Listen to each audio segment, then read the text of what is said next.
Now, the wet end to the summer is causing problems for farmers, with many still struggling to get the harvest in and fearing a washout. Rainfall for August was up 22% on average, and in some areas the harvest is a fortnight late. Now, on a farm near Ross-on-Wye, it's been a real struggle, but one they've documented with the help of new technology. It's a drone capturing images from above. Our Science and Environment correspondent David Gregory Kumar is there now. Thanks very much for that. Yes, well, here's an unusual sight out here in Herefordshire. Sunshine and indeed a bit of harvesting. Check over here behind Ali Hunter-Blair, today's farmer. There's actual harvesting going on.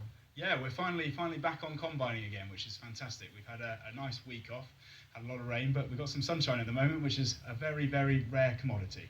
Let's quickly talk about that drone. Is it a useful thing or is it a bit of a toy at the moment? At the moment, it's very much a toy. It takes some very nice photos of the beautiful county of Herefordshire that we live in, but I'm hoping in the future that it will actually become something of more agronomic use. Now, at the moment, of course, you're a bit behind. How far behind are you? What kind of impact is that having? Well, we should have finished harvest by now, really, but we've got about 150 acres still to cut. The wheat has just started to grow in the ear, which is obviously reducing the quality. So we are behind, but on a day like today, you can't complain too much. We've still got a fair bit to cut, but hopefully this wheat should still be okay. So where's this particular crop going for, and does the quality of it matter? The quality always matters, but this crop is going for chicken feed, so there isn't quite so many constraints upon this as on one of our other crops, which is malting barley.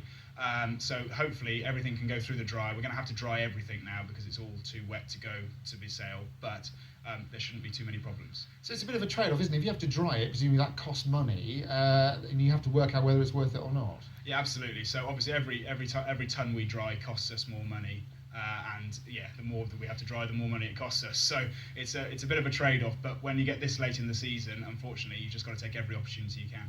And just noticing very briefly, you're chopping the straw, you're not baling it? Yeah, well, normally we'd bale everything because we live so close to Wales and into the livestock areas, but the financial situation in all of farming at the moment isn't overly positive, and there just isn't the money or the demand for the straw. So we're chopping it, which is actually very good for the soil and hopefully will increase our yields in the future. Ali, thanks very much for that. Back to you in the studio. Thanks, David. Now,